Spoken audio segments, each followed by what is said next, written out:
Welcome everyone to the Weekly Harvest. This is Saiko. I'm joined today with the lovely owner Eden, Hello. Finally and here after some yeah, episodes I can't be around. I know you've been too busy with work. Yeah, Anyway, today we have a special episode with some special guests that they want to introduce themselves and why they are here. X, do you want to go first? Hi. Hello. My name is X. Nice to meet you all. I am the head game designer for Fabled Sagas, and with me is my partner in crime, Wombat. Hello, everybody. I am Wombat, as X just said. I am the logistics and operations manager pretty much on that side for Fabled. I just make sure everyone's stuff is, nice and pretty. Everyone make sure they get everything they need. for sure. So, just a tiny bit before we go into full questions and everything, I saw this game once. I was looking at Kickstarter. I had just looked at another game, and I just decided to go on Kickstarter and look what card games would be coming in later on. I saw Fabled, and I was like, all right, the art seems cool. Let me check it again when it's live because it was on those pages where it says upcoming games or something. The thing wasn't up yet. Yeah, the bookmark was up. Yeah.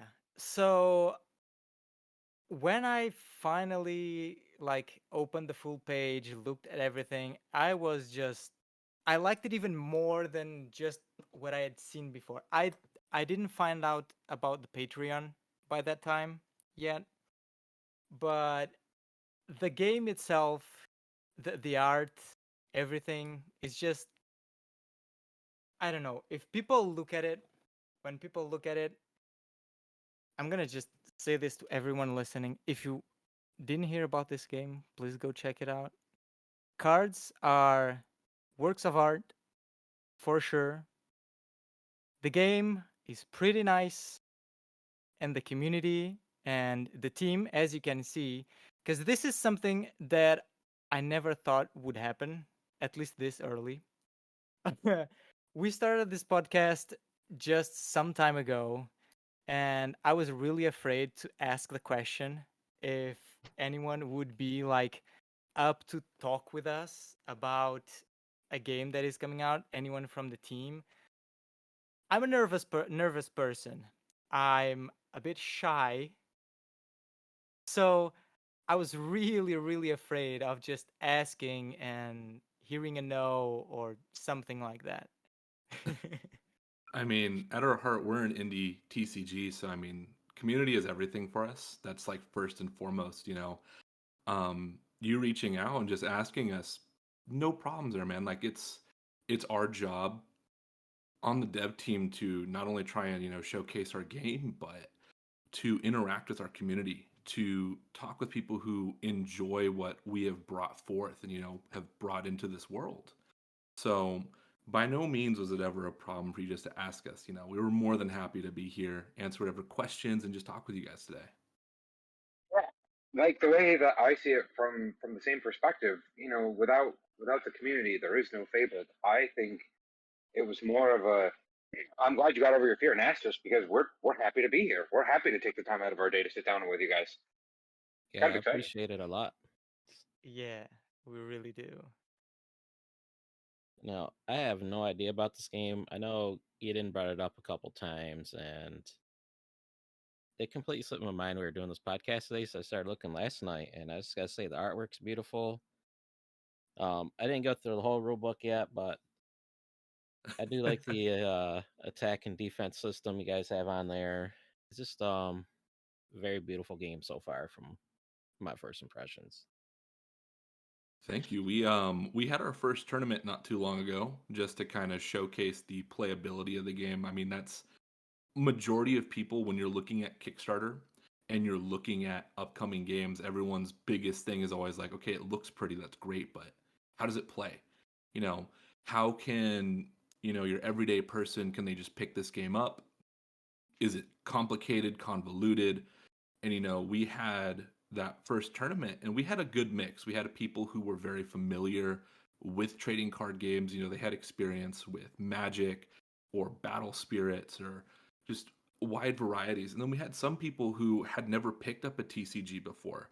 And when we were doing our, what was essentially like a learning week, we had people who had the most experience they've ever played in a TCG was a little bit of Pokemon. And everyone's kind of aware Pokemon isn't the most complicated game to play. It's pretty easy, designed for, young kids. Not a lot of nuance into the game. It's very simple to pick up. And we had people who, came into Fabled with that level of experience and they thrived. They did very well. Artemis, for example, he had not played any Fabled. His entire interaction with the trading card community or playing community was just a little bit of Pokemon, a little bit of, just random TCGs, nothing major. And he just came in, we played a couple games, and he picked it up super easily and participated in our first tournament. He did pretty well. That's a really nice thing to know. Like it's as you say, when people come in, they're like looking at our gameplays and everything, and when art and gameplay like come together to do a beautiful and really nice game, it just hits different. And just knowing that a ton of people just comes in Fabled with like no experience and just thinks of the game in a way that makes them like want to delve a bit more deeper into card games and just start playing for real. I feel like that's a really nice thing. And the community of Fable, I've been in the server for a bit. Sometimes I can't talk too much because I have a job and then a full-time job, and then I take care of a card store, an online card store. So it's a ton of work. But something that I've seen quite early from when I started the store and everything, and again, it's as you say, community is everything basically. And from what I've experienced in the Fable Discord and everything, everyone is just so nice. You talk with everyone, and even both of you are really active in answering questions, talking with everyone, talking art, talking characters. It's just like that open feeling about everything is just so welcoming to the game, I feel like. And I feel like that's one of the other things that just brings more people to the game. I feel like it was a really like the game was really successful on Kickstarter, like comparing to other stuff we've seen in there. I just think you guys were doing a really, really great job with everything. One of the big things I definitely want to chime in on is the coolest part about. I mean, there are a lot of pros and cons to when you choose not to try to start a business, let alone a trading card game. And I think one of the biggest advantages to our current situation would be, we've been able to stand the test of time in regards to like there's so many predecessors before us, and we'll say out of the 1,000 TCGs, 9 out of 10 TCGs that have come before us are already done and gone. And then there's for the 1 out of 10 that are still around, like Pokemon, Magic, Yu-Gi-Oh, etc., and they're doing well. But one of the cool things is you can learn from all the successes and mistakes from all the predecessors that have come before you, whether they were big companies or small companies. Magic the past few years has made a couple not questionable moves, and whereas Pokemon has made probably the opposite, moves that are a little bit more uh, community engaging, or moves that the community is more positively responding to.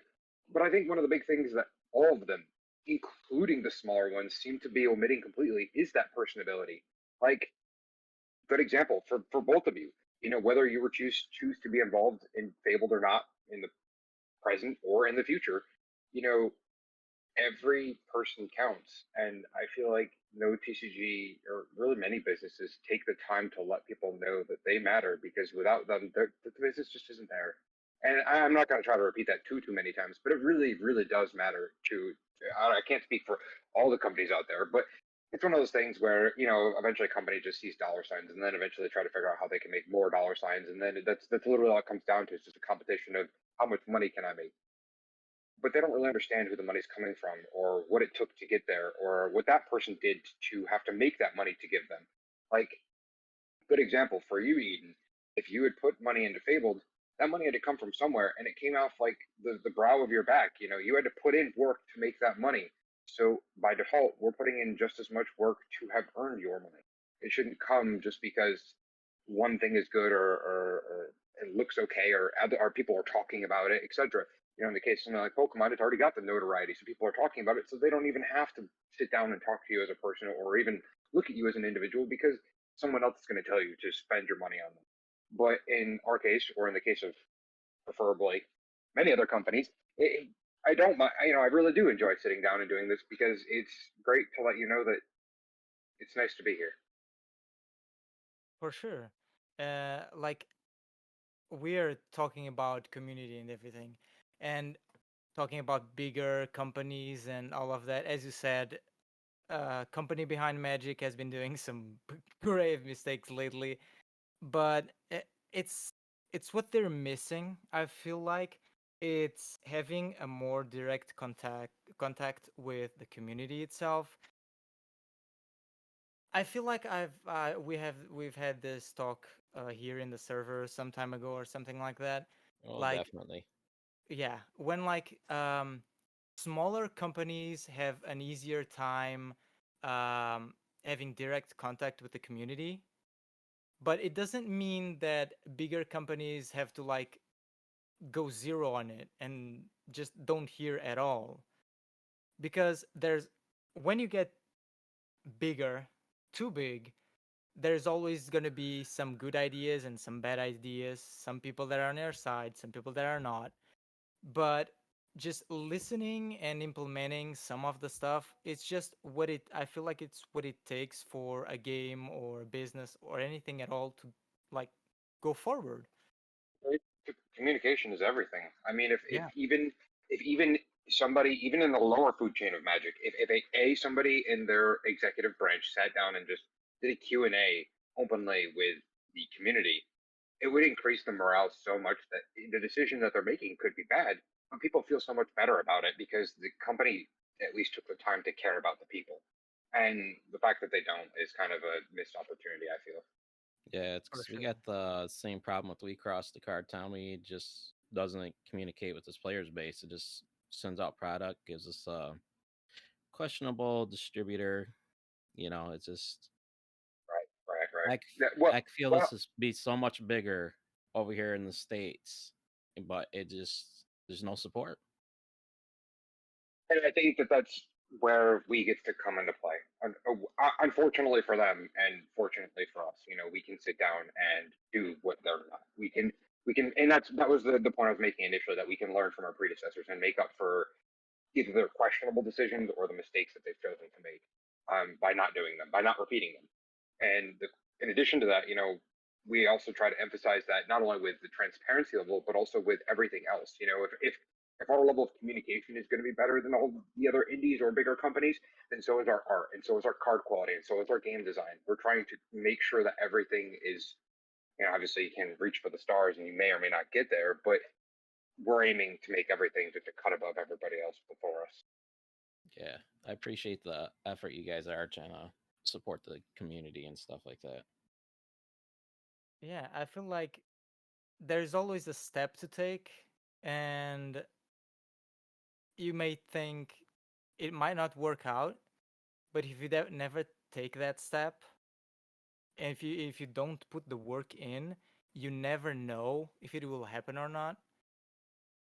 It's just a big thing that some people sometimes don't consider. Oh, that's 100% true. Yeah. I mean, It took we've me. been. Oh, sorry. No, no, go ahead, go ahead. I was gonna say, like, in our instances, I mean, we've tried our best, like, with reaching out, always trying to be transparent. I mean, we've had times where we've been burned on ends where, we'll reach out, or people will reach out to us, and, we'll be like, yeah, that's not a problem. We'll send you some stuff to review. Not a problem, take a look at it, have fun with it, and just tell us what you think. And you don't hear back from them. And they're the ones who reach out to you. And, it's like, okay, well, here's our product. You just do a little review, and then they just disappear. Yeah, and just you know, take everything and yeah, don't say anything back. Shame. pretty much. It's just like, I don't know. People like to take advantage of other people sometimes. It's Yeah. learning a fine line between it. You know, you don't take advantage of kindness. You don't take advantage of people's willingness, and Yeah. it has to go both ways. Whether it's like as a game company, we can't just give people product and just say, hey, you know, we expect you to do a good job with this. Just take it, write something great. You know, we want your honest opinions. We want to know your honest feedback. If you don't like the foil, you don't like the quality, you don't like something about the cards, you know, I'd rather someone be 100% honest and real with us than someone be fake with us and just like, oh my God, this is amazing. Just give me more stuff. And then, you know, couple weeks, month or so later, you see that product you gave for free end up on a secondary market, you know. Yeah. Yeah, I was thinking about that. But then let's go a bit to the beginning. And so is this something you are able to let us know or anything? When did you guys started working on Fabled? Like before Kickstarter, probably like in Patreon or a bit before that. Was it like a long time ago? It was something like last year. I can, Wamba, if you want to go first, you can, but I can definitely chime in on this. I think you're a little bit more better suited for it. Okay. Um, so the original team to start off was just Professor Senko. He was the only initial member, and he started working on it, who knows, 2 years ago. And then he went public with it in mid-July of 2022. I found it probably a few weeks into it being a public, into it going public, and the Wave One concept cards had just gone up for pre-order or sale. Um, on his end, one of the big things that I noticed at the time was that visually it was gorgeous. The art was absolutely stunning. The choice of foil pattern was, as someone who grew up in the world, well, who came from the world of Bushiroad. Bushiroad does a lot of things wrong in my opinion, but one of the things that they've always done pretty well is their card stock and foiling. And the fact that that was already the open choice for this game was something that had caught my attention, and combined with the art, I certainly, had my interest. However, on my side, on my own, I was already developing a trading card game as well, but I didn't have any art or templating. I just had a really well thought out game that had been worked on for about a year and a half in terms of game design and gameplay. And on his end, it was the polar opposite. He had all the, he had this beautiful template. He had these very, very well done arts and a really good choice of foiling and cardstock, but didn't have a game to really showcase, or even the concept of a game. It was more just, I don't want to say it was just art, but it was the rudimentary skeleton of what a TCG would be. And Mhm. so when I approached him about it, we just talked civilly, and then we became acquaintances, into friends, into good friends, and we started working together. And then we realized that our endeavors were best suited if we did it together. We both had something very very pivotal for the game, for any successful business, but we had different parts of it. So we decided that if we worked as a team, that maybe we could achieve, well, as a team, we could do a lot more than we could as a singular individual. And so that was when I first came on board, and I was the first person to do so. I had already had a couple cohorts that came alongside me, that helped me do different parts in designing that said game that I was working on. So they came along as well. And then from there, we've just exponentially grown at a much bigger rate than I would have expected. But we've grown to the point where all these other people have come in, and whether they were initially fans or they came in seeking work, there are a handful of people that ended up attributing just massive skill sets that have assisted to the betterment of Fabled. So it could actually become, not only does it have an actual team behind it now, but it can actually become a successful incorporated business that sees the likes of everything else that we're used to and accustomed to. It's Um, just Oh, sorry. You're fine. You're fine. So in short, to answer the question, I came in probably a month after the game went public. So I came in like the beginning of August, and then Wombat does have his own story of when he came in as well. Yeah, I came in December. I actually came into Fabled just completely by accident. I was on social media and I saw some of the cards from the Patreon, and it just had happened to cross my social media page. Literally, it was the day I found the game. They were doing a whatnot stream, and I think I was the first person to overpay grotesquely for any of the cards that were up for sale that day. And the team, both X2 and Senko, they laughed because I bought some of the concept cards at like, $80-$90 a piece, not knowing a single thing about the game. I just thought it looked really pretty. And that was my introduction to the community. But I started talking with, guys on the team, talking with X2 all the time, talking with Senko all the time. And the more that I had grown to just love Fabled as a whole, the community, the game, I had just asked them like, hey, like, do you guys just need help with anything?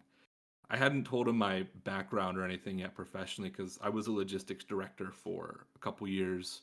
Did that all throughout COVID, and I just kind of asked them, hey, you guys need help with anything, or just let me know. It's not a problem. I want to see the game succeed because at the time, it's an indie. Community's very small. Um, there's not a lot going on.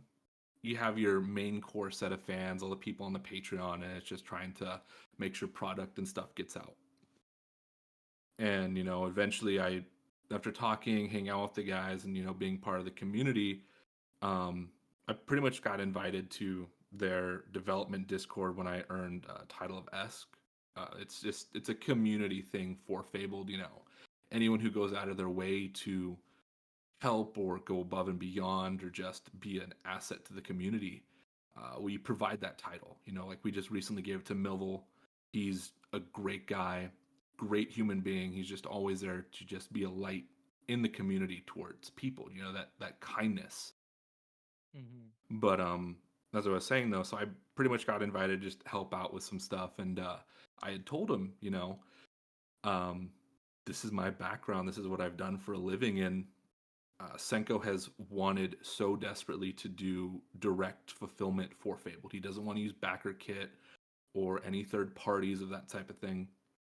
It was solely a want to be a full in-house distribution. So, we're in charge of all quality control. We can monitor, make sure all product is as we want it, packed properly, everything, cross your T's, dot your I's. You want to make sure your product's presentable and perfect to your community and your people. And so I got brought on for that. Just to, obviously not every day you have someone with experience in logistics to help you when you kind of are searching for it. It's like with you guys, you have a podcast. It's like, not every day do you find someone who's, like a wizard with editing and sound audio quality control and everything. It's people coming together and forming that, or at least you learn those skill sets. For sure. I feel like I know I say this a lot. I feel like sometimes I have a problem that I say the same words too many times. But hearing these stories and the way you guys came into the game and everything, it's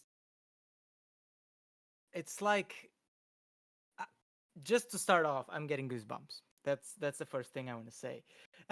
And just learning that basically the team came out just like as a community, just joining in bits by bits, just because you were really excited about the game, you liked it, you wanted to add to it. And I don't know, it's just like I've never talked with anyone from a card game team. This is the first ever time. That's why I said I wasn't sure any of this would ever happen. I had ideas and I wanted it to happen, but I thought maybe only in the future. But it's just so I'm so glad to be hearing these stories and how everything started. It's just It makes me so happy that you guys all found each other and are bringing out a game that is just this good.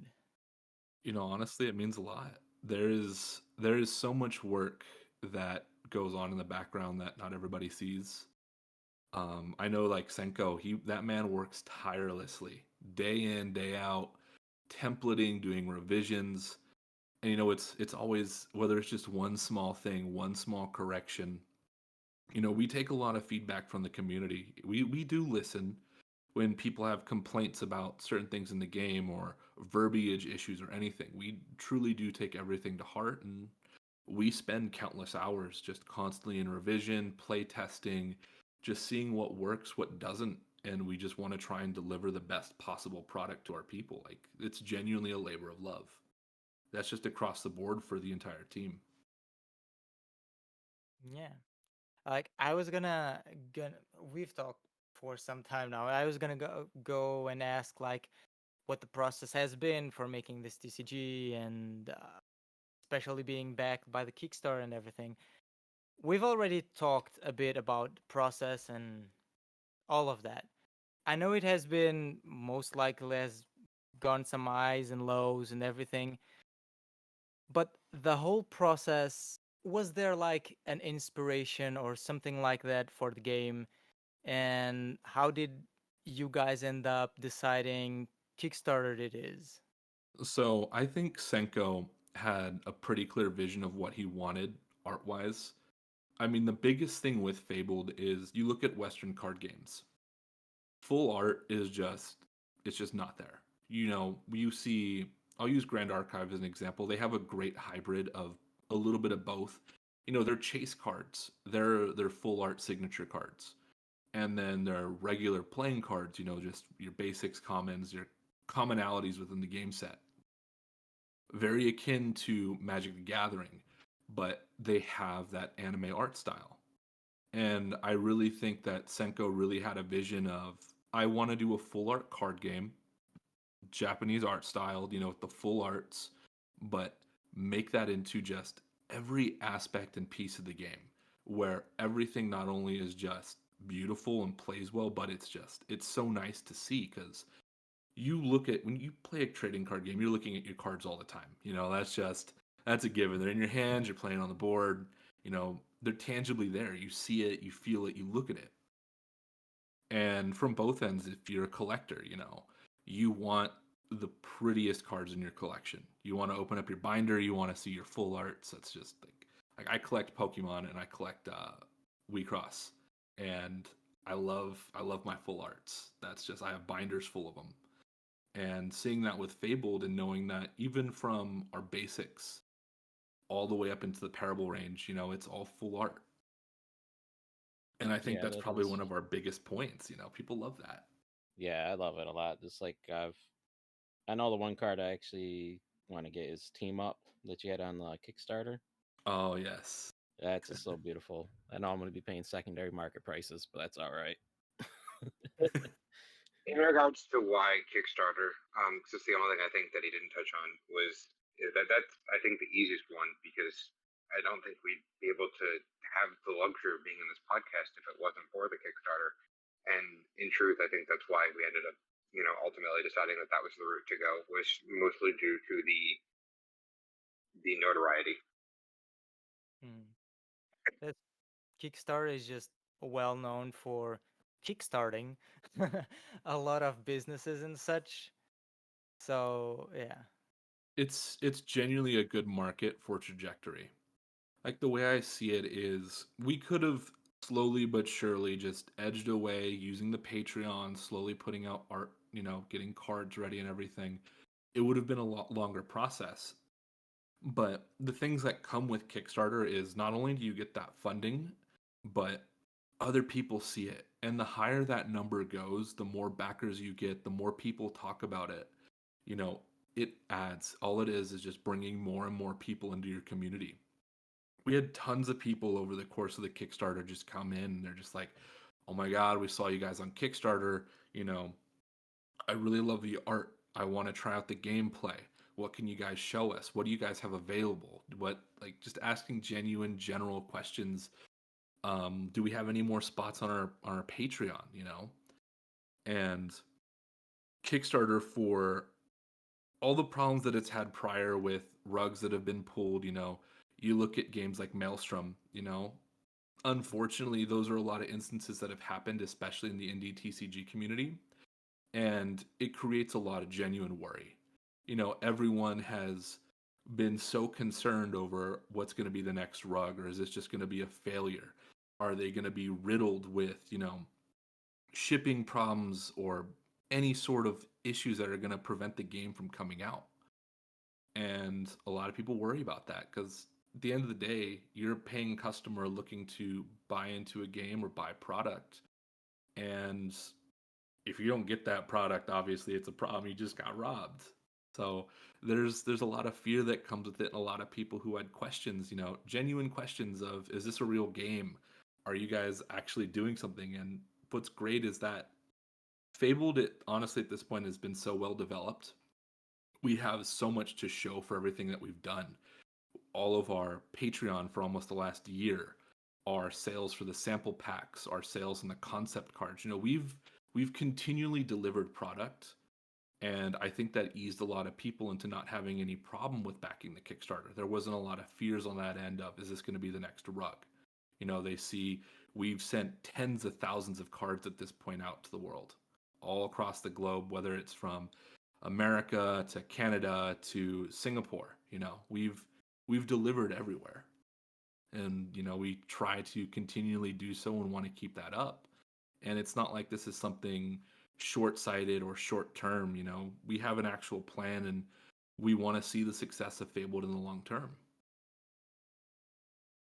So Kickstarter, just going a bit back, Kickstarter, as you were saying, the next rug date will be pulled and everything, and people are afraid because for the past few months or something like that, there has been a ton of new TCGs trying to start out on Kickstarter, and as we see sometimes, some of them like fall really hard. Some have shipping delays, and people just start getting nervous with everything.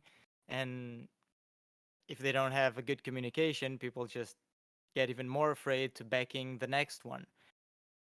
Something that I've seen throughout this time is that you guys really laid out, like, had a plan laid out for everything, and just did it so well that, at least in my opinion, it's working really well in your favor. Just, I've looked into other Kickstarter TCGs, and I feel like they didn't had as much of a plan as you guys do, which I feel like it's what makes them just not be as successful. No, you're 100% right. I know X2's touched on it. Our biggest thing that we've always tried to do is learn from our predecessors. It would be almost disrespectful to the community and to just everyone as a whole if we came out and didn't have any sort of plan. We've seen games go through their rise. We've watched, whether it's from way back in MetaZoo to Grand Archive, you've seen games that came with the boom, the indie TCG boom.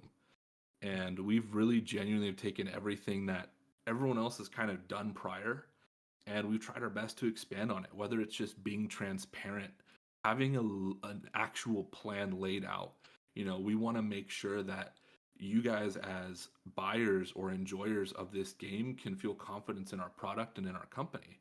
Not so much just, oh, it's just another game, it's getting put out on Kickstarter, and, they don't really have a plan. All they got is an idea, some artwork, and they're just kind of showing you, hey, this is what we got. They're not really telling you, this is our plan, this is our goal, this is our mission statement. It's more so just, yeah, this is what I got. If you guys want it, you can buy it. It doesn't really work that way. It's another huge perk about being a team over like a one-man army.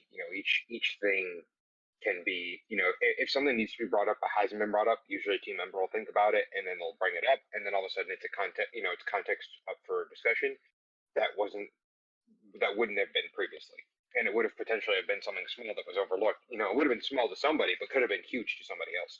And in addition to that, like, each person can not only brainstorm their own, can not only give their own insight and decision making, but it's a cumulative effort. And as that cumulative effort continues to grow, more and more of us are sitting down and working on, each step along the way.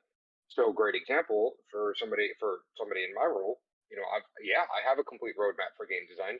Do I have a complete roadmap for logistics? No, but that's exactly the whole point of why Wombat's here. And that is something that, if you're a different indie TCG and you're sitting down and doing it on your own, and I'm not saying that I can only respect that, but at the same time, you've got to figure out the game design on your own. You've got to figure out the logistics on your own. You've got to figure out the marketing on your own, and every sort of manufacturing coordination, art coordination, all that stuff.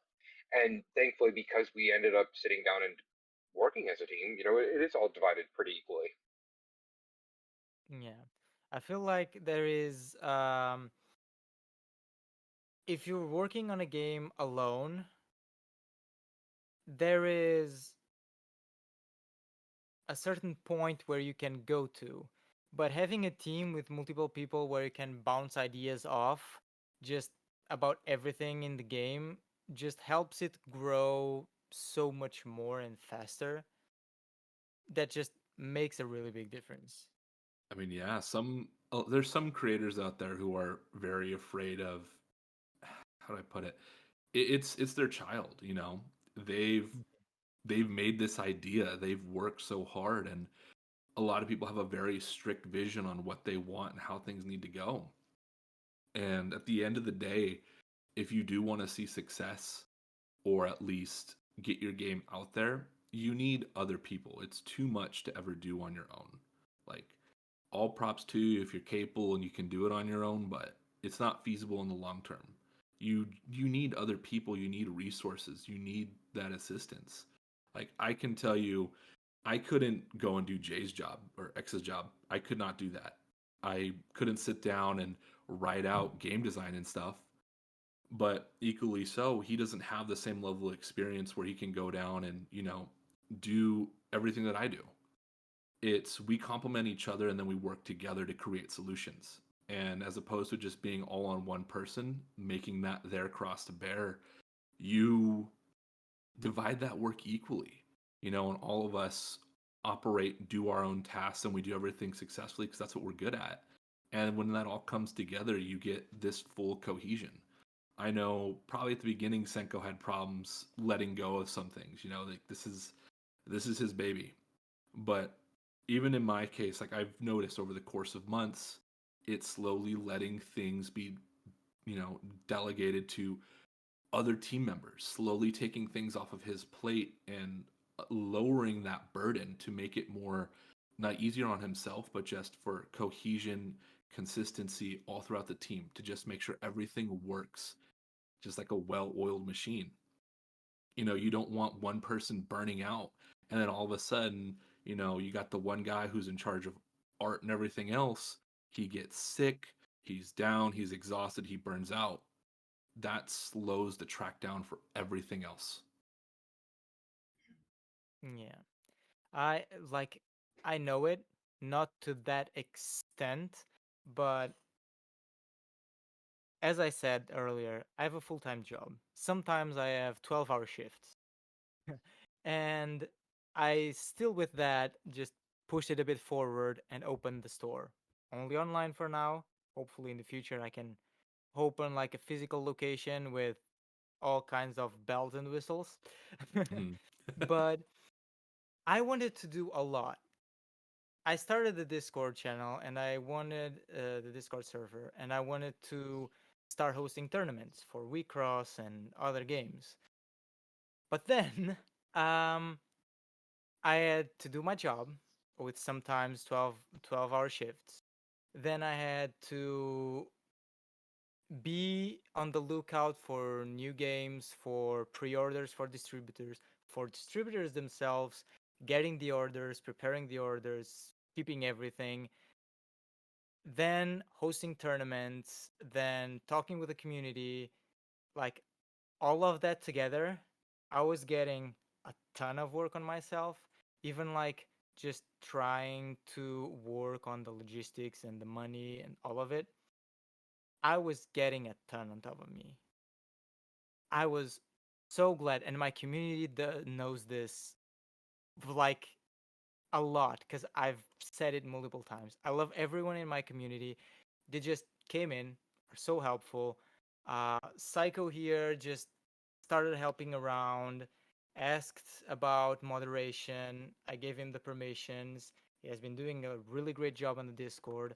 We have other people like Hekara and Patty that are working with running tournaments on the weekends when I'm at work or I come home really tired and I can't really focus on it, or I have other stuff to do. We have Symphony that is going to help out with the social media stuff.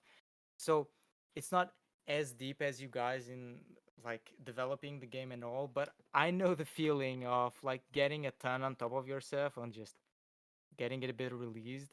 Then my girlfriend works at like a company. She does all of this Excel work, and she works with these programs, like doing a ton on that. Now she's like running uh, control and quality. She just came out, developed an Excel file where we put all the ins, all the outs. So we have like in our like we have a visual thing of what we are spending, what we're getting, all of that kind of stuff. If it wasn't for all of these people, I would probably not be here today. Like with a podcast, with the store, with all of that. Absolutely, man. It's learning to, you can't really call it sharing your burden, but sharing the process and, letting other people in. It helps not only develop your own interpersonal friendships and relationships, but it makes things so much easier. It genuinely makes things become such an easier process, not only on yourself but for everybody else. And it just helps, like, it helps create a better environment. Everyone works together, everyone has a similar goal, and you end up with a team. And at the end of the day, that's what it is. You have yourself a team, and it's just a bunch of great people who all work together to see something come forward. Yeah, for sure. Just before I go into, I kind of wanted to know if you guys had like even with all of this and the plan and everything, if you had any big struggles. But before we go into that, I just wanted to ask, and I believe this is a question more for X2. You said you, before you got into Fabled, you were already developing a game of your own and you implemented that into this one. Did you had like any inspiration working on the effects and the way the gameplay works from any other games? Like, what just brought you to wanna build a card game and the way it was built? Um, the answer to that is yes, and that's actually a really neat one. In the case of in the case of Fabled, the game that I was working on, surprisingly, has almost nothing in common with Fabled. I actually started from scratch for as far as Fabled goes, but in Fabled's particular case, Senko himself was very familiar with Yu-Gi-Oh, so he had some experience in knowing what it was like and how it played and whatnot. But he didn't have much experience in TCGs beyond that field. His only request when I came in was, hey, I really like this TCG. I obviously I don't want to copy it, but I'd like to see, if possible, could there be some sort of like inspiration or remnants from it because that's what I am familiar with. That's what I'm accustomed to. That's what I enjoy, and I know I'm not the only one that feels that way. And I was like, that's not a bad idea. And then I thought about it more, and I was like, but that also could apply to how someone coming from Magic would feel. If I'm coming from Magic to this game, to see something that I can relate to, find inspiration from, find homage in, I'm going to feel kind of like it's going to almost kind of feel comfortable, almost welcoming, and kind of like a comfort zone. And I'm going to understand and be comfortable with a lot of those familiarities because they were in the TCG that I just came from. And so I did that with Magic, I did that with Yu-Gi-Oh, I did that with Force of Will, and I did that with Vanguard. So all four of them actually have quite a bit of homages, or in terms of game design, or how they functionally work in Fabled. Don't get me wrong, Fabled has a lot of its own unique mechanics that are brand new and to not only Fabled but TCGs in general. I believe this is the first. I could be wrong, but I think this is the first TCG ever where the resources in order to play the game are generated upon your characters basically passing on / dying. In order for you to get resources, you have to engage in combat. You can't do nothing. And most games, either you get resources for doing nothing, or you don't have resources at all. And that was kind of a unique mechanic. And there are other unique mechanics like arch notes and things like that, where their conditions are active if you're losing the game, meaning that if your opponent is of a lower skill level than you, your skill level matters, but it doesn't matter so much in Magic or Yu-Gi-Oh, where their skill level is so much better than you, they just clobber you, and you sitting on the other side of the table, who it was your first game ever, you had such a poor experience because you sat down for 15 seconds, didn't know what was going on, and then it was game over. That was, you looked at it very poorly. You got up from the table, walked away, feeling kind of defeated, and probably never touched the game again. And in this case, arch notes help balance that, where their conditions come online generally when the advantage is not in your favor, or you're losing, whether a little bit or exponentially. And then they do things that help try to level the playing field. Not so much that it makes it dead even again, but it does help level the playing field to give you back some of that advantage that you had lost.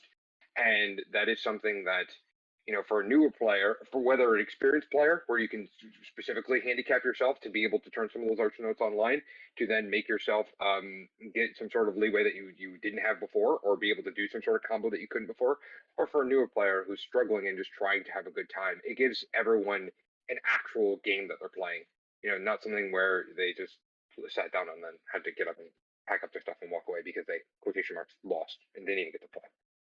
But yes, this is inspired by quite a few known card games. Mm-hmm. Yeah, I feel like as well that games that will be came out. It's too hard to say, no, this is a completely new concept that doesn't have anything to do with anything else. Because there are so many card games out there that if you're building a card game, it's because you played games before this one. And as you said, you have certain things that you like. And how we've been talking, you can see what your predecessors have been doing well and not so well, which I think it just helps a ton when you're just developing a game. You have your own stuff to add to it, but you just pick certain things that you enjoy about other stuff. Because at the end of the day, if you don't like the game you're building, you're probably not putting as much effort into it that you really wanted to, that you should be doing. Absolutely. And to add to that, if you don't like it and you're the one building it, then how can you expect anyone else to like it? Yeah. So if you had a favorite, if you're coming from Magic, if you're brand new to TCGs, you're still going to have a fantastic experience regardless, because it just has so much flavor and warm, inviting feelings, not just from the community, but the game itself, whether it's the art or the game design. But if you're coming from a different TCG, whether you're casual or competitive, you're going to find a lot of things that from your TCG that you enjoyed here and still in Fabled. So you're going to be able to capitalize on that. So you're not going to have to learn that part. But then all of those unique nuances to Fabled, yeah, that's the part you could then learn and increase your skill level. For sure. And as you've been saying, you've talked about Vanguard a bit, and I just need to get this out there. Vanguard's my favorite. It's my favorite trading card game, my friend, and I'm assuming that's what you're going to say too.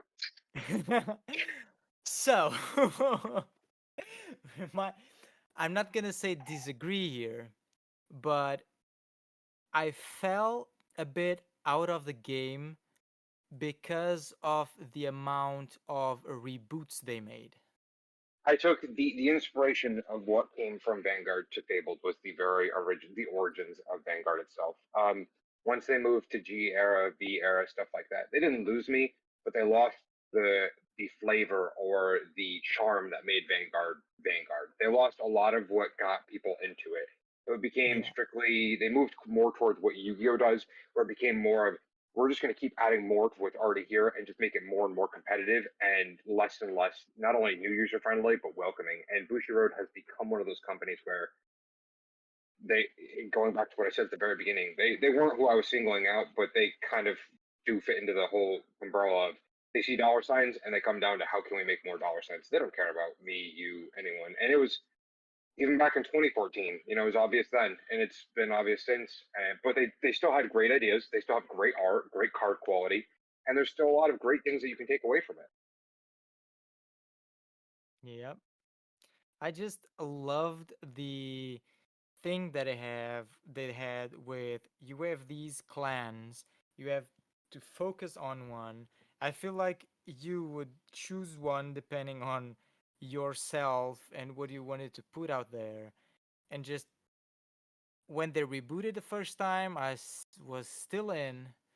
And then when they removed all the clans and were just nations, I just because you had a certain aesthetic Yep. in each clan, and then they just I know they put it into right lines now, but for me it's not the same thing.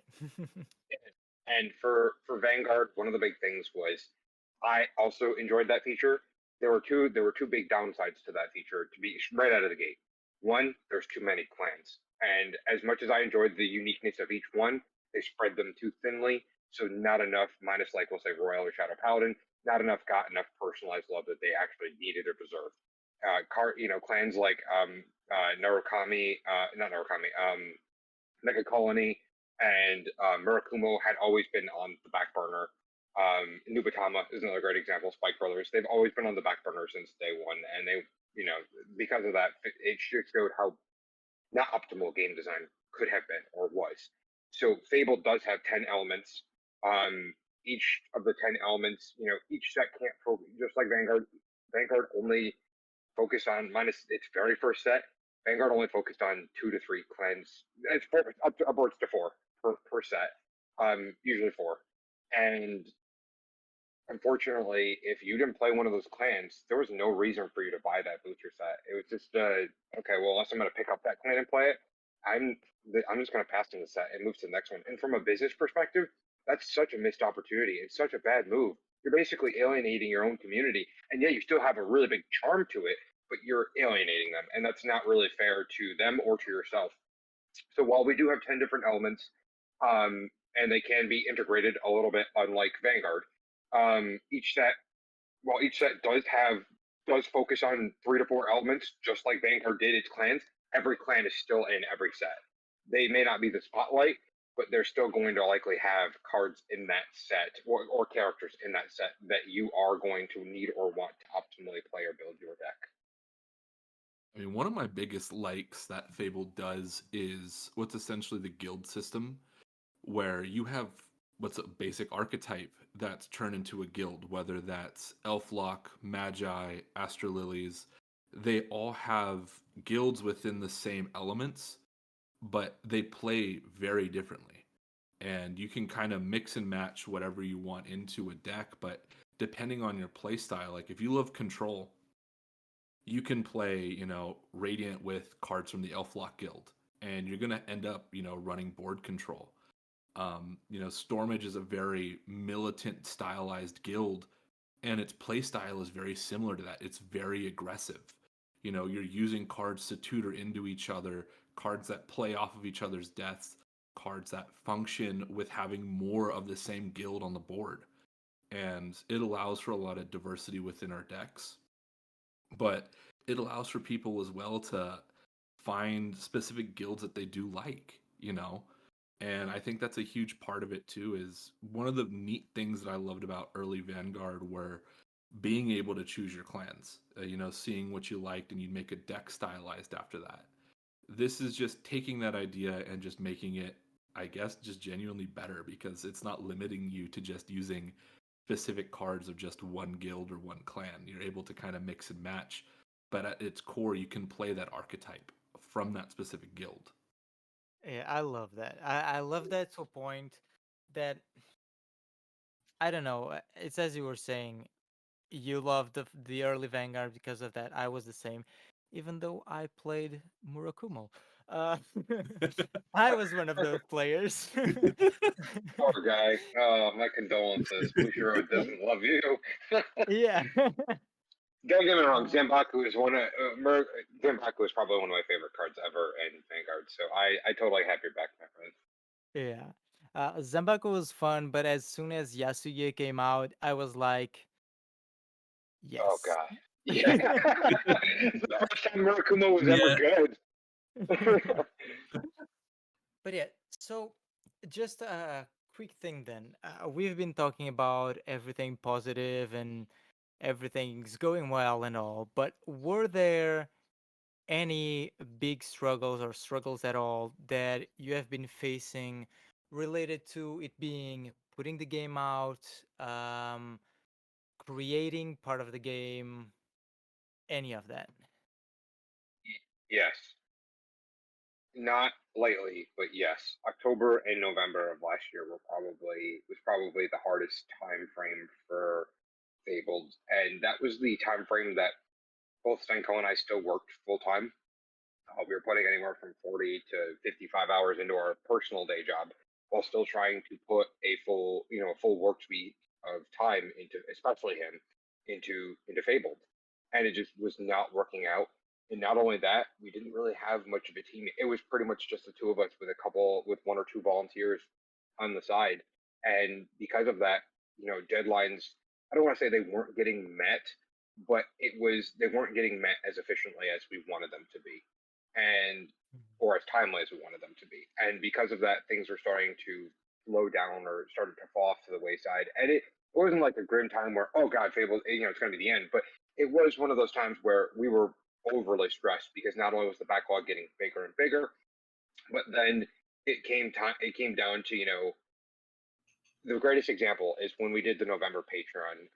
Senko included an apology card saying, hey, there was a 2 month delay for October Patreon. They didn't end up getting that Patreon until like second or third week of December. And it was just like, we appreciate your understanding. We've included some additional goodies into your Patreon kit. It was actually he included Patreon promos from August, or from spread throughout from July, August, and September into those kits, and then as well as an apology card that he signed each and every individual one. Saying thank you for thank you for staying with us, thank you for being patient with us, thank you for being understanding. It's right now it's just us, and things are difficult, and the fact that you're still willing to stick it out and believe in Fabled, it means the world to us because like I said at the beginning, without community, there is no Fabled.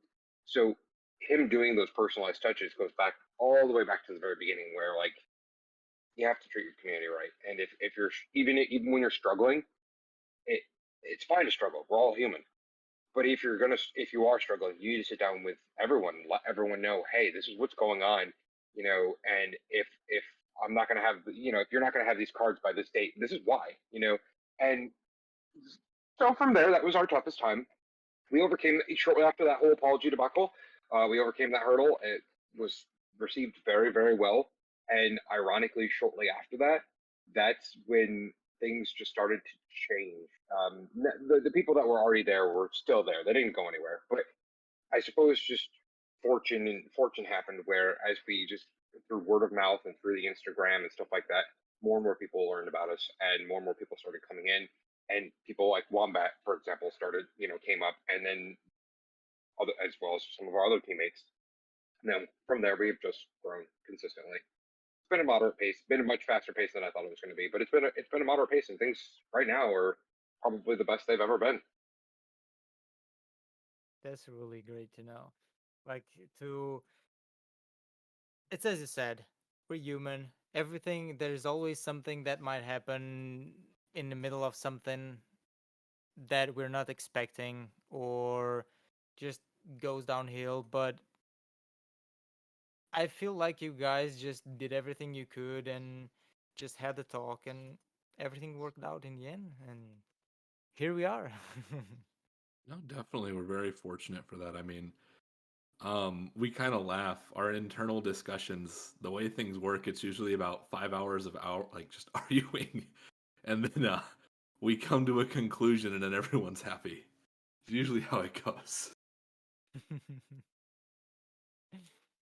uh, so I don't know if you guys have a lot of time or not. We are approaching an hour. There was still a few things to talk about, but if you don't have the time, we're okay to just closing it in a little bit, but let me know. I can keep No, going. yeah, I'm good if you got a couple more questions. Not a problem. Right. Yeah, I had done all that list that I sent to you, but we talk, and I don't usually have someone to talk about card games with. So when the time comes, I might go a bit off the edge sometimes. So that's the thing. I always had a thing where I live. I had like 1 to 2 friends that I played cards with. One went away, the other one is here only from time to time, and we've been talking for some time. Other one is in Germany. So, yes. If I want to go to the closest card store, it's a 2 to 3 hour drive. That's a mission right there. Oh my god. Yeah. A small thing that I wanted to say, like as we've been talking, the game has really great art, but the gameplay is still really, really good. Is any part of you or the team afraid that later on, even with your plan and everything, later on, more people will start collecting instead of playing? Like collecting more than playing? So, one of the biggest things, I help run organized play, and I get a lot of DMs from people constantly asking who are afraid because, you know, I'll use Cryptic in this example only because for them, they let a lot of their online player base kind of fall to the wayside, and they put so much focus into that cross the country van tour, whatever you want to call that. And, not everybody is able to go to an LGS. Like in your case, you got to drive 2-3 hours to go play cards. That's a similar story for a lot of people. And there's not a lot of, you know, even by me, it's not as bad as yours, but if I want to go to a card store, I got to take a 45-minute drive to get there. And, time is probably the most valuable resource to anybody on this planet. I would much rather be able to get on my computer, do some webcam games or just play online in that like an online format and have those options. And then for us, like I really, really want to push and continue to do more monthly tournaments and giving incentive for people to play the game and showing people and showcasing just our game is enjoyable. Like, it's genuinely fun. Um, Personally, for myself, I am not a playtester, I am not a game designer, but I enjoy going into our personal Discord and I'll play games with our playtesters. Guys who want to try out different decks or different cards that are in base set and just try out ideas and have fun with it. I love that. It's so enjoyable just to be able to just sit down and just play. And that's one thing I feel that Fabled has really going for it. I've done tournament gameplay and all kinds of stuff like that for trading card games. Like I've played Magic for like 17 years, and I've done tournaments for over a decade, and I've participated and played, and I've done all that. And more often now, so that's not a big thing anymore. Not everyone's going and doing Friday night Magic every day. You're not going out and playing with your friends all the time. A lot of us now are, we're adults. we have our own families, our own lives, and it's really hard to make that time to, say, hey, I'm gonna go drive an hour to go just get to my buddy's house to go play cards for the night and then come back home. It's not an option for everybody. So I really have been wanting to strive and try to make sure that this game is not only accessible, but we've continued to have an online platform or a way for everybody to keep playing, so this doesn't just become a collector card game. This game truly deserves to be played by people. For sure. I agree with that. And one of the reasons that I literally opened my store was that Wicross didn't really have any big places to be played. And as Psycho said earlier, Takaratomi doesn't really care much. So the community was so awesome that I just wanted to get a place where people could just go in, play some tournaments, or just play by themselves with each other. And I was one of those people that couldn't really go to a place to play cards because 3 hours to one side, 3 hours to the other, it was just too much and too expensive. So I just wanted to try and get this community just a place for them to play online, being webcam or something like a simulator or something. Mm-hmm. And one of the things I can't remember if talked about it in the Fabled server or anything. One of the things that I want to try out as well is like weekly or bi-weekly tournaments when the game comes out, just to see how people do it. We've been doing it for almost a year, if not a year, Yeah, with just about a Wicross. year. Yeah. Psycho joined in right when we started tournaments. Yeah, I think I was like one of the first orders or something like that. Yeah. But I do got the legendary order number 69, so Hey, let's go. He did it. yeah, because I was asking him, what order number you on? He said 68, so I just went and bought a single card. But yeah, it's like it's so important that, especially in like this modern age of everything, not everything is going to be a physical brick and mortar anymore. So much stuff is done online, and just how the way of the world works. I mean, we're all sitting in different time zones. I'm over on the West Coast, X2's on the East Coast. You guys are overseas, Oh, and not me. not you. No. Oh, well, Psycho. Eden's overseas. Yeah. But it's like, here we are, all across the globe, being able to just sit down and communicate this way. And that's something that should definitely be not left by the wayside for any trading card game. It's something that has to be considered, is catering to your community as a whole. It's not fair to just delegate and say, hey, yeah, this is my game, but I'm not going to give any support towards it in this area of the world.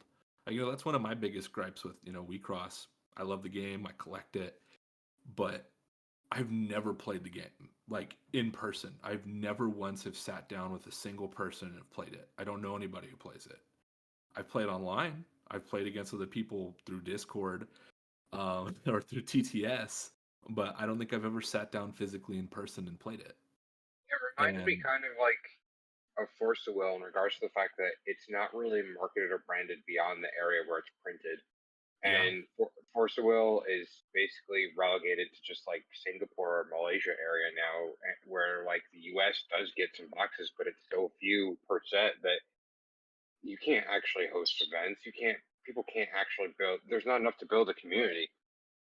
To answer the question way back when about do we fear it becoming just exclusively collectible? I think. See, it's funny that you bring that up because that's pretty much what Weiss kind of is in a way. Hmm. And on the flip side, Magic's any card that has value in Magic the Gathering, its inherent value is because of how playable it is for the most part. And it's I think the intention of this game is truthfully to try and meld right down the middle. And there are going to be people who just strictly collect it, and there are going to be people who just strictly play it.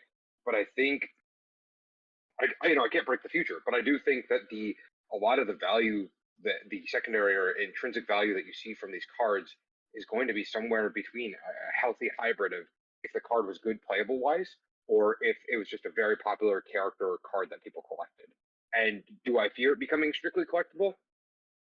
No, it may actually become strictly collectible, not because we want it to be, but because that's what the universe around us decided, kind of like Waste in that regard. Or it could do the opposite, where like everyone and their mom thinks it's so much fun to play, and now the cards of value are the cards that people are strictly the cards that are being played, which I find that hard to believe because people still like, are very, very heavy into waifus right now in our current state of economy.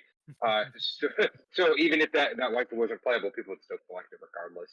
But I do believe that right now, for example, I would say probably 85% of the people that are involved in Fabled are collectors and about 15% are players. And that number, that dynamic is probably going to shift over time. It may be more, theoretically, optimally, it would be more players over time. But if it's not, that's just that would just be the way of it. And the cool thing is, we have a good. I'd like to think that we have good art, good card quality, and a good game. And at that point, it's left to user discretion. They get to choose. The cool thing is they get to choose what they want to do, and it won't. It'll be beneficial to them no matter what choice they make. Yeah, that's just for sure. I'm just I basically had this question here because we can see sometimes that we talked about how the game plays, how it was developed, and everything, and we can see from what we've talked, and if anyone out there wants to try out the game, they will see that the game is fun to play. Uh, I feel like, as you're saying, Vice, a lot of anime-like card games tend to have a lot of people just collecting in general. I feel like, but it's as you say, if the game is fun to play and people really enjoy it, it just ends up going from there to people just really wanting to play. I've been seeing with One Piece. So One Piece is basically what kind of kickstarted the store a bit more because it has been crazy. The game is coming out and being crazy like hell, but a lot of people say the game is fun, but the other part says they're literally there just to collect because they love the IP.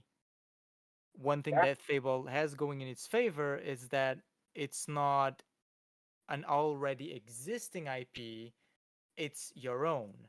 And as you've said and talked about multiple times, you have lore and you want to make it like a big thing. You guys are like writing comics, manga, that kind of stuff, and I just think it adds up to just everything to just bring more people in. Yeah, that's one thing that Senko has talked about multiple times with us is making Fabled more than just a card game. It's essentially making Fabled its own brand. You know, having the manga, our cards, our clothes, kind of doing a little bit of everything and expanding that market and turning it more into just, it becomes a brand. That's why people who like buy into Weiss, like you buy the cards because you love the IPs. Whether it's Chainsaw Man, Licorice, anything. You're buying these cards because you love the characters behind them. And they're already established characters. They're characters with their own stories, their own series, whatever. And once you can get into that and get into that realm, it becomes a brand that portrays itself to its community that sells. You're able to, if we can find a way to find that medium and just break out of just being known as a trading card game and be able to expand, that's when you can bring in the introduction of everything else. It becomes, you have the game as itself, but you have everything else that goes with it as a whole because it's no longer just, this is just a trading card game. It's a brand, it's a manga, it's all that stuff. Mm-hmm. I wish if I were to create a game, I feel like I would like to go with that as well.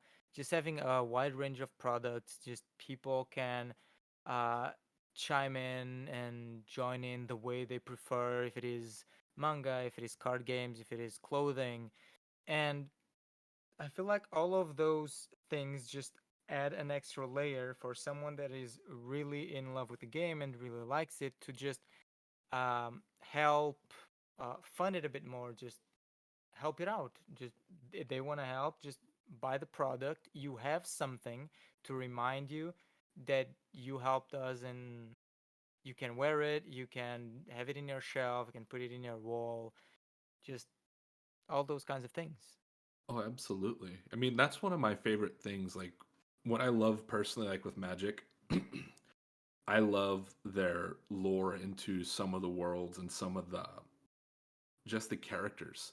You know, whether it's reading into the story of Phyrexia and, you know, how they basically go over into other planes and worlds of existence and transform it into what their image of ideal society is, despite how messed up it is. Um, but it's finding enjoyment and loving those aspects of it. Like for myself, again, I don't play Magic anymore. I rarely even will buy into the cards, but I like the merchandise of it because I like some characters. I love some of the planeswalkers.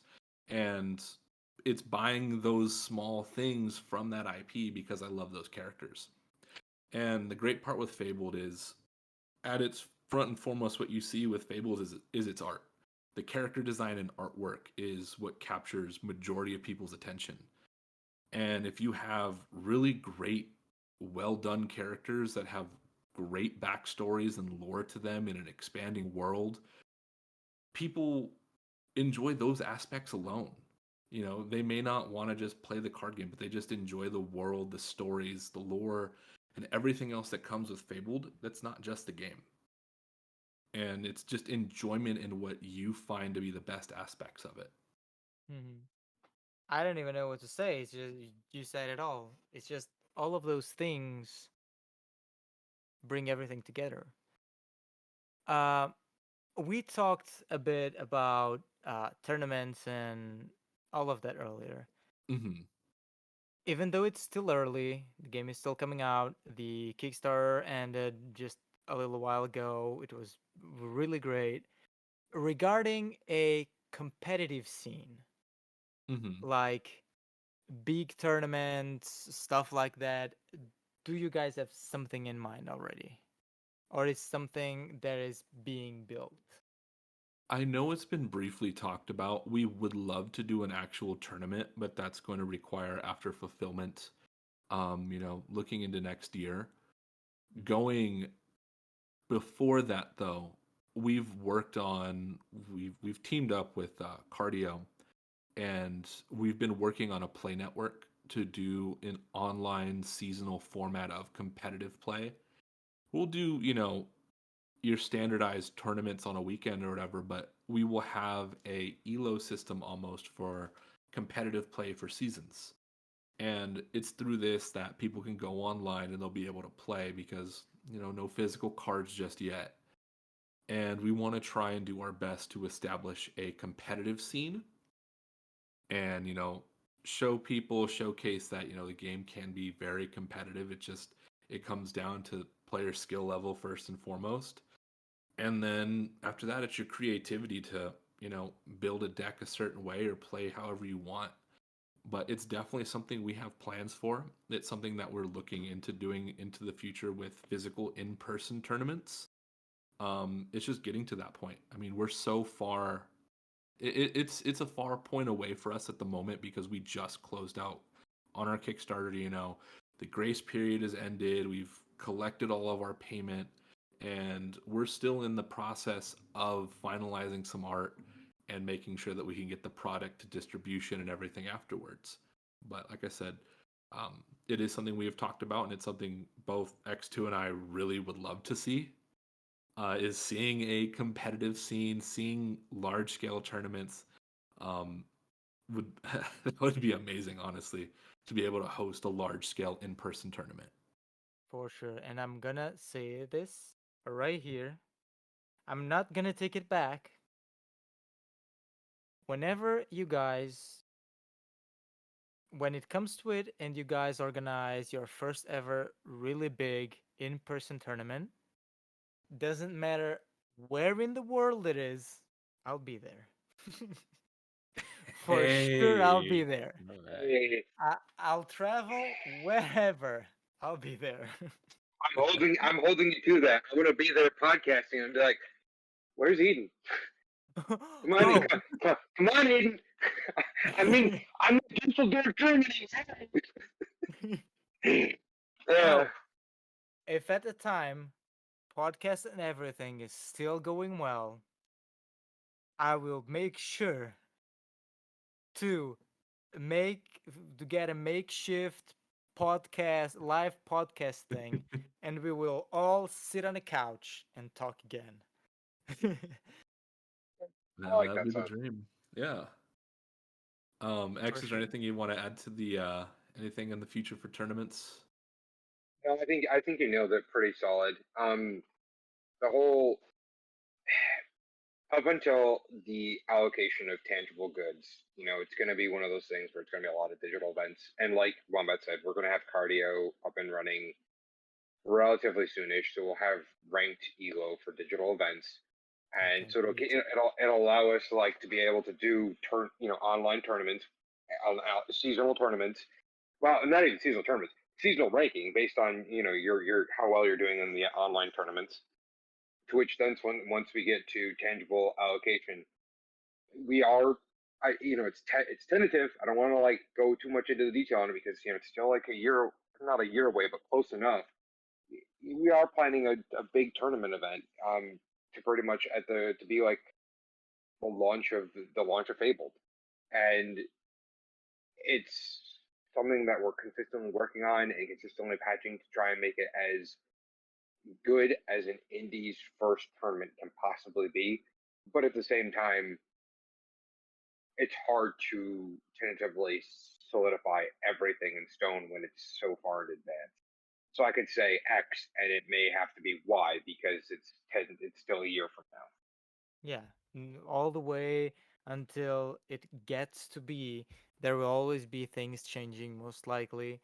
Absolutely. And yeah, ideas change, stuff change. But I, with everything that we've talked, the time I've been on the server, I feel like whatever it happens, you guys will for sure make a great job for the first ever tournament.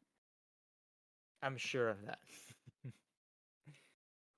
We can only hope. It's always scary. It's always worrisome. I mean, when we were just organizing the first online tournament that we did through TTS, we were all genuinely worried. We were sitting there like, how many slots do we open up? Are people even gonna sign up? Like, we were so concerned how it was gonna go. And then of course, we scale it back a bit because we want to make sure it's controllable, that we have judges who can watch the games, do everything. We filled up the tournament slots in I made the announcement, and within a couple of minutes all the slots were filled. And it Damn. was it was such a big relief to just see that, to know that people were interested in playing the game, but that all of our fears about it not being able to fill up were completely pushed to the wayside. It was such a good feeling, because that's, as the creators, it's your product. You get so scared seeing how well or how badly it can be received by the public. And it would have been horrible if we opened up the tournament and only 5 or 6 people signed up. That would have been a horrible sign. But luckily that wasn't the case. For sure. And it's like, even though something might be going really well, you're always afraid that something will set you back or something will not work properly. Uh, I feel like it's a reasonable thing to do. Just scale it down a bit, just to be sure that you can do it properly. And maybe in the future, you have more slots, you have more people, y- all of that. The The first biggest thing experience. for yeah, sorry. No, I was just gonna say, like, the first step, the first thing is always like the most nerve-wracking thing to do before you see, yeah, this works.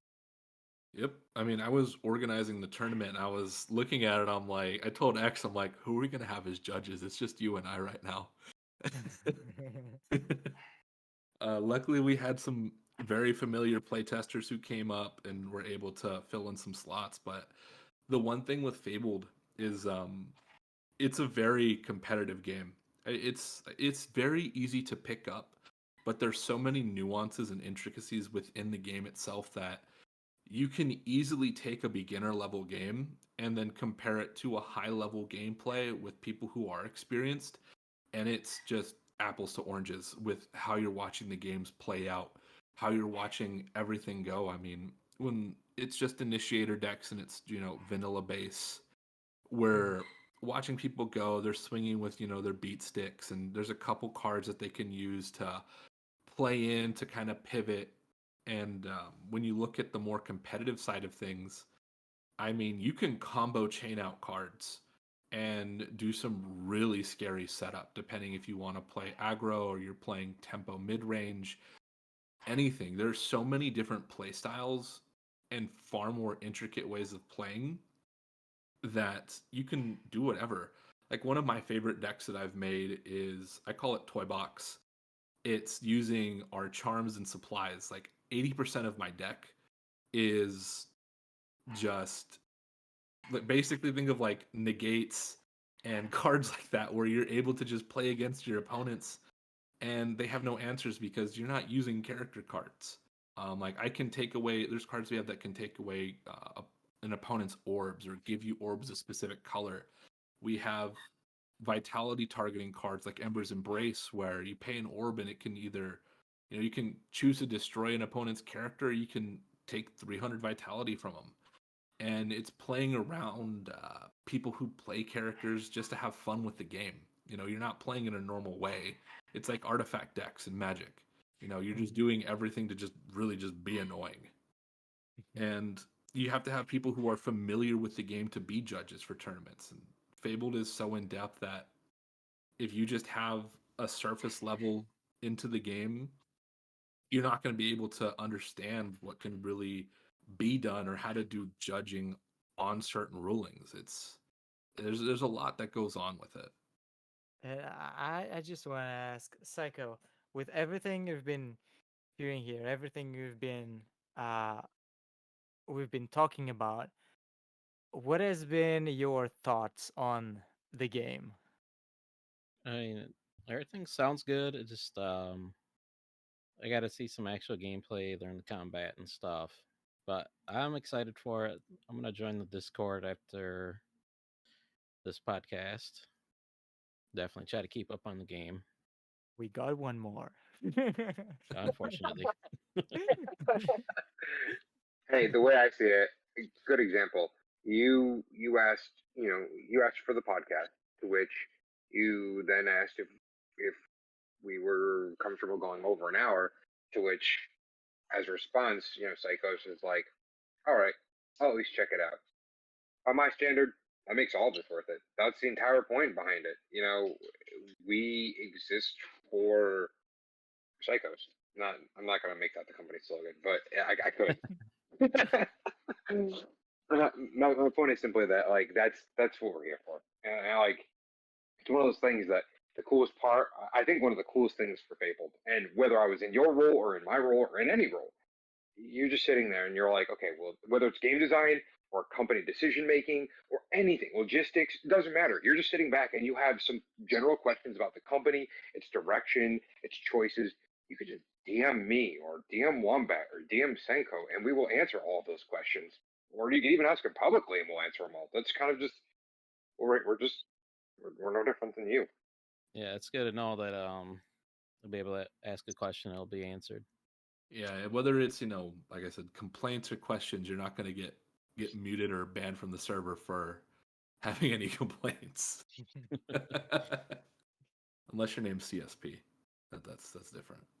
Oh Okay. God, I can't. Yesterday he was being annoying, so I just put him in timeout.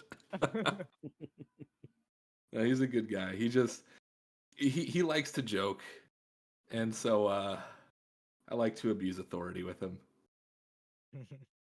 It's just a mutual understanding of what you're doing. Yeah, exactly. Yeah, I I joke around go with everybody in the server. I'm gonna ban them, sign them out, and stuff like that. So I told him I'm gonna put rocks in his Kickstarter order. ahead. Just make it heavier. Yeah, I'm just gonna increase the weight. He can pay us back for the shipping afterwards. So we've been here for almost 2 hours talking, and it has been a really great time. Once again, I'm really happy we were able to do this. You guys could come in and we talk a lot about the game. Before anything, I just had two questions that can go, well, that probably can be transformed into one for both of you.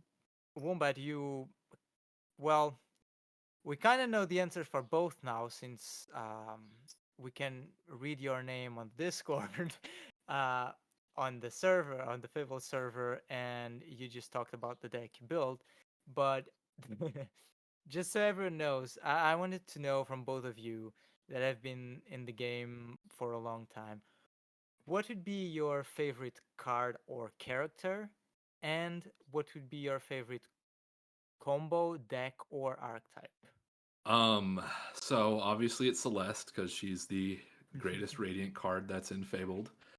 But beyond that, my favorite deck that I actually use for playing, that's how to phrase this. My favorite deck to use that's actually good is going to be Radiant Frost Control. It is a very, very strong deck with a lot of answers to just any sort of aggro player. It's just very easy to I can't say easy. You have to know when to use your cards, and it comes down to play Radiant Frost successfully. It comes down mainly to knowing how your deck functions and knowing when the best time to pivot or stop certain cards is. What about UX? What you got? I don't think I've told anybody any of these yet, so let's have at it. Oh. Favorite card or character?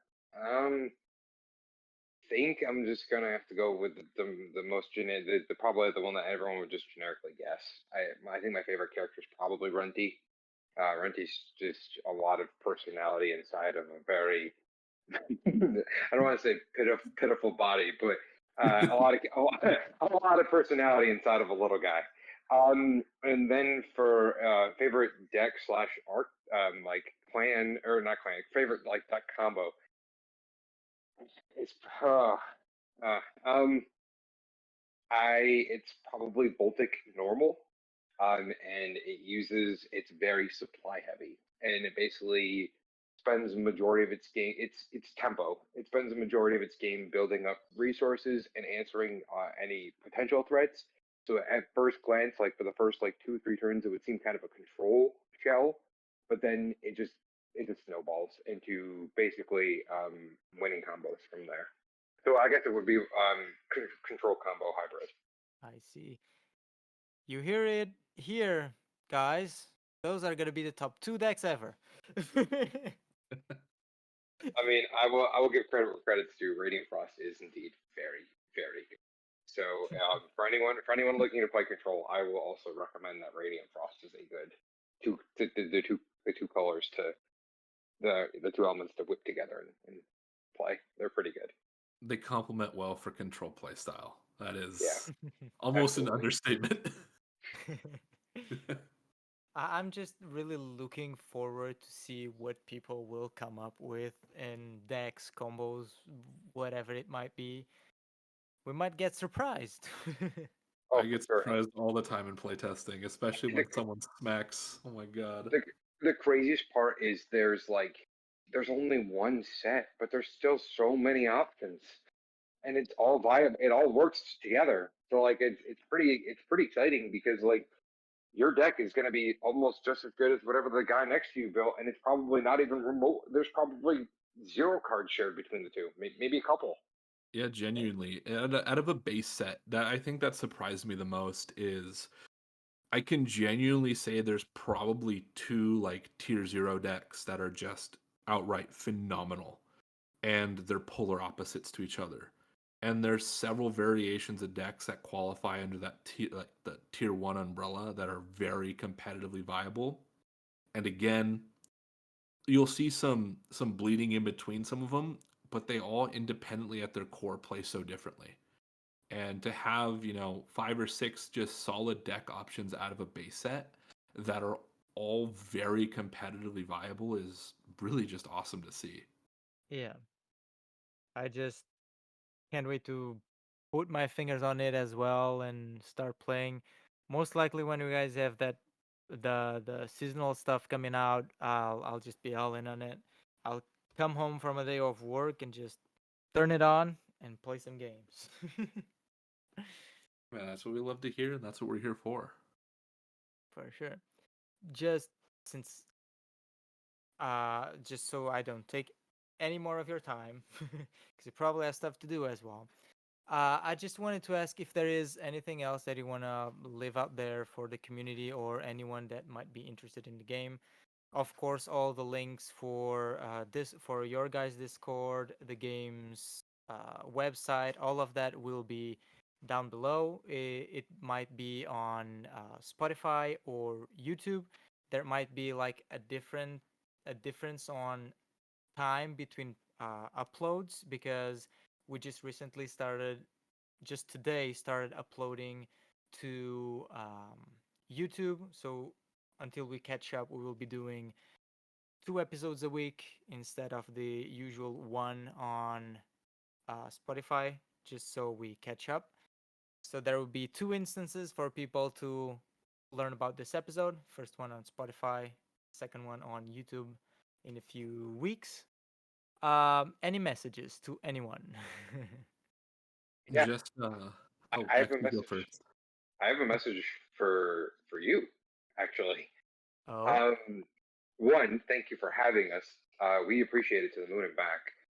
But 2, after this call, now that I know who you are in the primary server, I'll give you the content creation role, and we actually have a separate channel that you could then post your podcast in that legally you can post in. So, I mean, anyone else with the role can too, but it's sparingly used. So at that point, you could then go ahead and post this entire podcast in there for the entire Fable community to see. Not counting just your listeners, but the Fable community could all see it and listen to it as well. thank you so much. I don't even know what to say. Just thank you a ton. I appreciate it a lot. We appreciate you too. Yeah, we really do appreciate you. Like X said, thank you first and foremost for just having us on here and just letting us get to talk with you. It's been a really great time. And then just, thank you to everybody else who's just been there along the way for Fabled. The people who were there in the beginning, supporters on the Patreon, to every new person who has joined and has found us and has just found some sort of enjoyment or love in the game. We're always very thankful for any continued support. So just as always, thank you guys. This has just been a great talk. I don't know if Psycho, you have anything to say before I close it up? No, I just appreciate you guys coming around, just, informing us everything about Fabled. I'm really excited for it. Like I said, I will be joining the Discord. And yeah, that's about it. For sure. So everyone that bear with us and listened to our whole talk, this was a really great experience. I, just getting into that, the little things about a card game team, just starting out, indie card games, just getting together and getting all of it working, just adding gears and making the clock run. Just appreciate both of you to just accept coming in. I said this multiple times. I never thought it could happen or might happen or only in the future when we got a little bigger. So thank you a lot for both of you being here. Thank you everyone at home or wherever you are. I'm not judging. To listen to us. Thank you a lot, and I guess we'll have you around for the next one, hopefully as well. Yeah, of Bye bye, course. everyone. Yep, later. Take care. Good night.